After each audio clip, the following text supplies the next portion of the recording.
Hello. Hey, we made it work. Thank you so much for being here. I also sort of mentioned this is part of an ongoing series we have called Eddington City Limits, which I knew I wanted to call it right away, also, when I saw the film.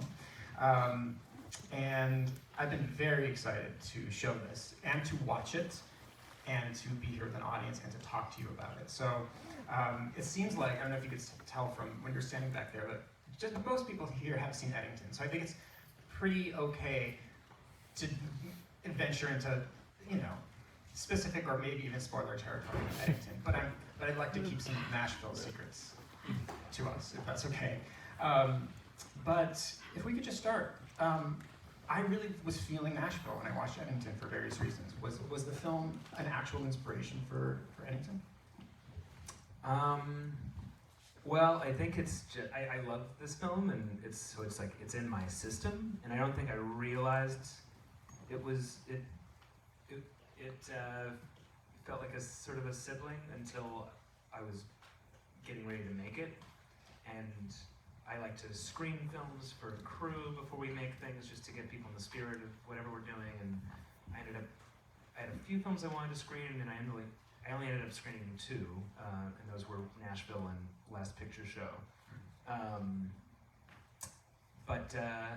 Yeah, it just sort of, it occurred to me, like, oh, this is maybe, I'm trying to do something in the same sort of register here. And I have a really weird relationship to this film, because I grew up in New Mexico, and Joan Tewkesbury is a Santa Fe, staple, and she was the first person I ever met who was involved in any way with movies. And she wrote the screenplay for this, the original draft of the screenplay, or however. Yeah, she was Altman's assistant, and she wrote the screenplay for Thieves Like Us, and then she wrote the screenplay for this film, and it's sort of an interesting story that he sent her out to Nashville to see if there were any stories.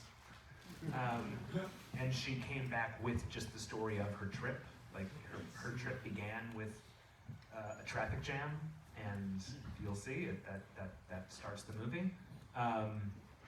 And so I saw Nashville very young, and I watched it very carefully, because I knew, this woman was my access to what it means to make a movie. And she was really generous with me, and read my first terrible screenplay when I was like 14. 13, I was young. Anyway, so some personal trivia. I didn't know about that. I didn't know your relationship to Joan. That's so interesting. And that she was so, I assume she was supportive. Otherwise, when she read your script, otherwise you'd be who she is. Positive on the experience. Was she a supportive person? No, totally supportive, and she was, she's had to struggle. She made, I'm not sure if she directed any more than that one film, Old Boyfriends, right? I think so. So I think she's struggled as well, and she was trying to do she was putting on a play with Harris Yulin at that time, and she let me sit in through the directing of that play. Anyway, I actually only really realized that when I was coming over here, like, oh right, that's Joan. So if you've seen Eddington but not Nashville, you'll see soon that the tone of Nashville, it's very Altman, it's very chaotic, and we'll talk about the amazing sound design perhaps in a second. But it might not instantly feel like generically what you're doing with Eddington. So what is it about Nashville, as the idea of Nashville, that really helped formulate your thoughts on Eddington? Well, I think this is probably the great movie about America as like a circus, and where the American types are all in one way or another like eccentrics, even if they are buttoned up. And there's like an incoherence to the atmosphere here. Like, it's just, everything is clashing, and that feels very true to me. And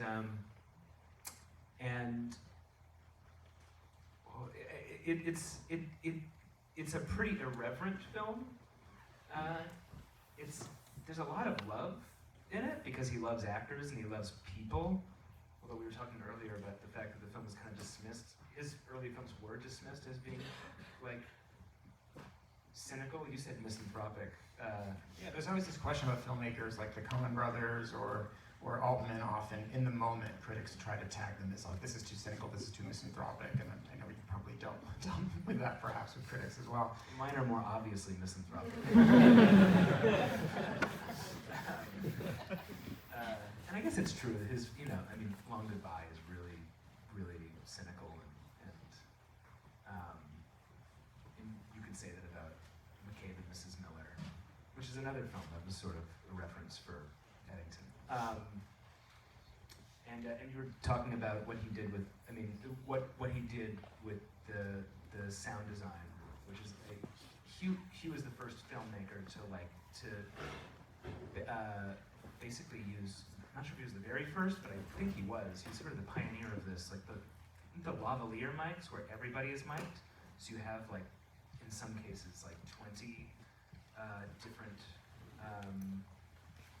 So the way that everybody works now is is what he pioneered, which is you go into a sound mix and you bring up what you want to bring up and you bring down what you want to bring down, and you have many mics on set, and that's not how it used to be done. And McCabe and Mrs. Miller was a little trickier. I don't think he had mastered it yet, because it is hard to hear what people are saying in that film. And this is one where it's like where he has mastered it, and it's pretty amazing. And you're also, what's so fascinating about it is the layering effect that it creates, right? Because, so if everybody's mic'd, and in this movie especially, of all of Altman's films, there's so much going on at any given moment. There's 24 main characters, right? There are things happening in all the different layers of the frame. So someone in the back who's behind, 3 separate layers of characters might be the one you're hearing, because that sound has come up. So yes, it's been used a lot, but never as radically as here. I feel like you really have to, there could be a disconnect between what you're seeing and hearing. You have to focus and really pay attention. Yeah, and the way he shoots, which is typically,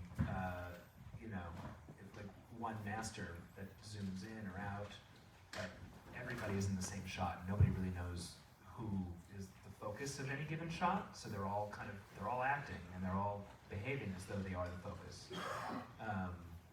That's really great. And yeah, and just the performances in this movie are so amazing. Like Ronnie Blakely is incredible as Barbara Jean. An actress that a lot of people probably won't know these days is Ronnie Blakely, because she didn't go on to do that much. She was in The Nightmare on Elm Street. She was the mom of Nightmare on Elm Street. She didn't go off to do too much, but she got an Oscar nomination for this, and she's just devastating. It's an amazing performance. Yeah, she was married to Wim Wenders, I think. I did not know that. And then Alan Garfield as her husband, who famously did not get along with Altman, but gives a great performance anyway. And you have Jeff Goldblum in one of his first parts, who ironically does not have any lines. It's sort of a mime. You have to kind of scan the screen for Jeff Goldblum, but he's there. Yeah, in some cases he's in a motorcycle that you cannot miss.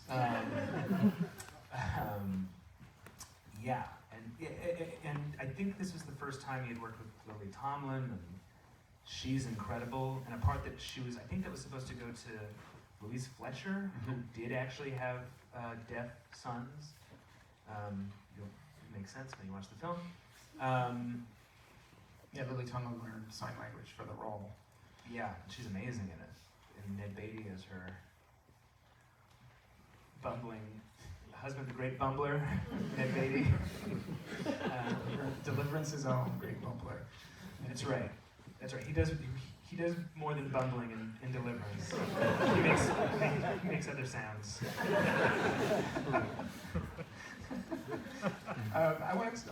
Let's transition to violence. I did want to talk about, without spoiling. When I saw this movie very young. I don't know how old you were when you first saw it. Do you remember? Did you rent it when you were a kid? I watched it way too young. Pretty young, like 13. Yeah, I rented it from the library, probably even earlier than that. And the violence of it, without giving it away, really took me by surprise. And I remember when I was young, I wasn't scared of horror movies. I wasn't scared of action films that had violence. I was scared of movies that seemed like real-life dramas where suddenly a burst of violence would take place. I remember being very scared of The World According to Garp when the violence happens. I remember being scared of The Natural. But Looking for Mr. Goodbar. well, that's all. I didn't see that young, thankfully. But this is one of those. I'm sorry. Did you really? Yeah, that got into my. That's traumatizing. We'll show that next time. So, but in this case, it feels like violence is so. It feels left field, but then it also feels like, oh, it's been baked into the system the whole time, the structure in the system of this the whole time. So I'm curious how, Eddington's also kind of a slow build towards that. I'm just wondering how, you see this film's portrayal of American violence kind of related to what you were going for. Well, I would just say that there's like an inevitability to it, which is, I guess, another way of saying, like, you cannot make a sprawling portrait of America without somebody killing somebody. Like, that's an important ingredient. That it is a country where everybody is constantly agitated, being agitated, by just, like, the place. I mean, it's much more, I think it's gotten really crazy lately. The agitation, and that's what Eddington is about. But, yeah. I mean, do you feel like the way this movie... Okay, what I'm interested in is the way politics exist within Eddington and the way politics exist within this. And they're almost peripheral and they're almost coming out from every corner. So this movie is kind of about Watergate, it's kind of about Vietnam, it's kind of about the political assassinations of the 60s. But it's also about people's foibles, people's absurdities and hypocrisies. And, this is me just basically telling you what I thought. But that's how I also felt about Eddington. I felt like I feel like the violence is somewhat of a red herring in a sense that what Eddington is about people trying to find themselves and being kind of sucked into these holes of lies and conspiracies. Yeah, and I think a lot of people who didn't like Eddington wanted it to take like a stance and be more. It didn't want like a panoramic view of the thing. They wanted me to like move in from the panorama and be like, this is where we sit. This is where we sit. And of course, I do sit somewhere in that panorama. And I hope that's clear. But Nashville was also on my mind when I was thinking about what I wanted to do, which is like I want to pull back as far as I can and include as many corners of like there's no way to ever possibly do it to get far back enough that you're covering everything, but just be kind of capacious in my view of America, and Nashville is kind of the ultimate example of that, of a film that is very much about politics and like concerned with politics, but is also just like I'm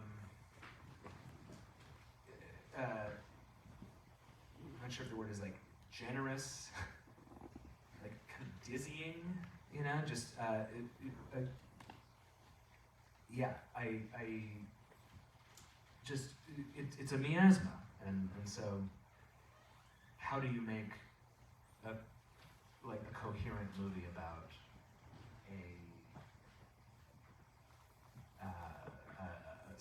something so sprawling and incoherent?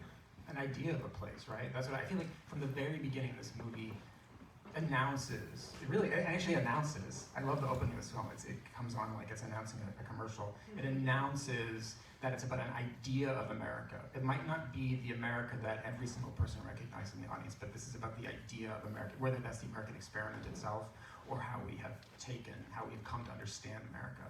I think that's really ballsy.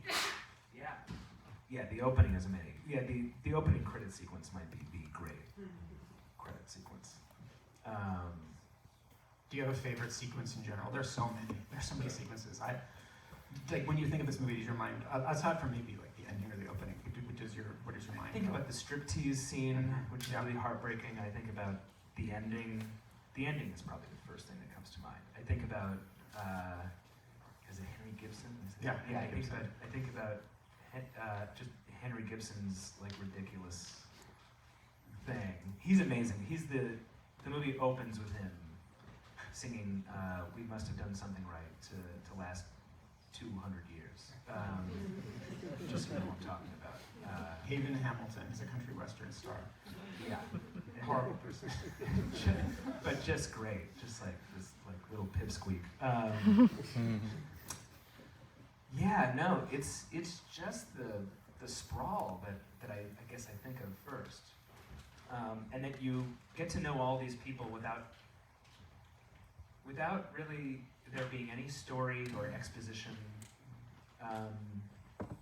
It's a really like liberating film, I think, for filmmakers. Like it's what there are a lot of like liberating influences out there that I go to like remind myself like, hey, you don't have to do anything. Like there's nothing. The rules are they don't matter, and in fact, like if you stick to them, you're a loser.